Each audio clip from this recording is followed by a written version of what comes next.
Habatus Renungan Harian Anak. Salam, apa kabarnya? Bertemu lagi di Habatus Hidupku Bagi Kristus. Hari ini Bu Yohana akan mengajar tentang Daud di 2 Samuel 5 ayat 6 sampai ayat 10. Tapi sebelum itu, mari kita berdoa.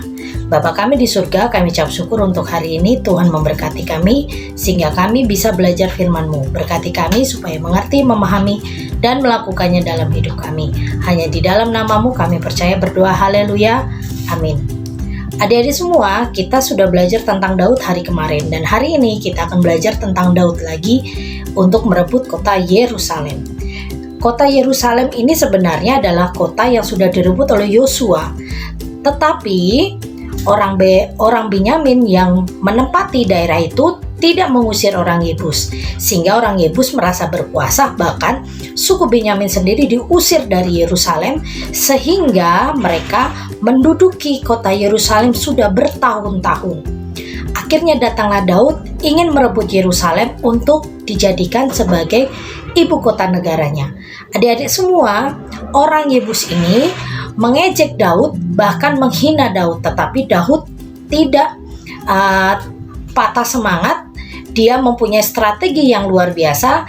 Dia menduduki kota Yerusalem lewat saluran air, dan itu di luar perkiraan orang Yebus. Akhirnya Yerusalem bisa diduduki oleh Daud. Ibu Yohana akan membaca ayat yang 9 dan 10. Nanti adik-adik semua membacanya full ya. Dan Daud menetap di kubu pertahanan itu dan menamainya kota Daud. Ia memperkuat sekelilingnya mulai dari Milo ke bagian dalam. Lalu makin lama makin besar kuasa Daud, sebab Tuhan Allah semesta alam menyertainya. Hari ini kita diingatkan, saat apapun yang kita inginkan, apapun yang kita kerjakan, apapun yang adik-adik pelajari, sertakan Tuhan dalam segala hal. Seperti Daud disertai Tuhan sehingga Daud bisa merebut kota Yerusalem, kota yang sudah lama diduduki oleh orang Yebus. Tetapi saat Daud mulai meminta penyertaan Tuhan, Tuhan membuat Daud berhasil. Adik-adik saat ini bisa berhasil karena apa? Karena adik-adik belajar, karena adik-adik merasa kuat, adik-adik merasa pintar. Jangan punya pemikiran seperti itu. Adik-adik harus mempunyai pemikiran, semua yang adik-adik bisa ini karena pemberian oleh Tuhan. Dan itu harus digunakan dengan sangat baik untuk puji hormat kemuliaan nama Tuhan. Penyertaan Tuhanlah yang membuat adik-adik semua berhasil. Penyertaan Tuhanlah yang membuat adik-adik hari ini dan sampai ke masa depan bisa melewatinya. Adik-adiklah yang adik-adik sendirilah yang harus menentukan mau disertai Tuhan atau tidak. Kalau adik-adik mau disertai Tuhan, pasti adik-adik sering berkomunikasi dengan Tuhan lewat doa, lewat membaca firman. Tetapi kalau adik-adik tidak mau disertai Tuhan, pasti melakukannya dengan kekuatan sendiri, tidak menyertai Tuhan, tidak berdoa, bahkan tidak mengucap syukur dalam segala hal. Sekarang kita belajar ya dari Daud, bahwa saat Daud berhasil karena penyertaan Tuhan, begitu juga adik-adik berhasil karena penyertaan Tuhan. Belajarlah mengucap syukur dalam segala hal. Belajarlah terus untuk berdoa pada Tuhan, mohon Tuhan pimpin dan dibuat berhasil.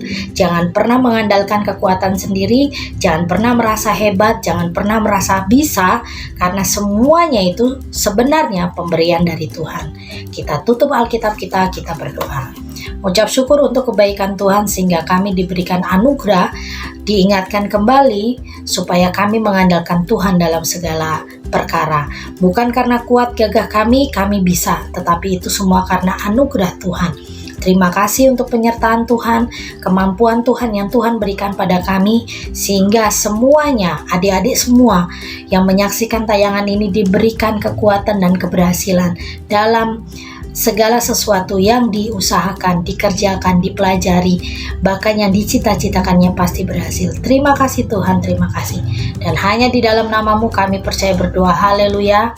Amin. Selamat pagi, Tuhan Yesus memberkati. Habatus Renungan Harian Anak.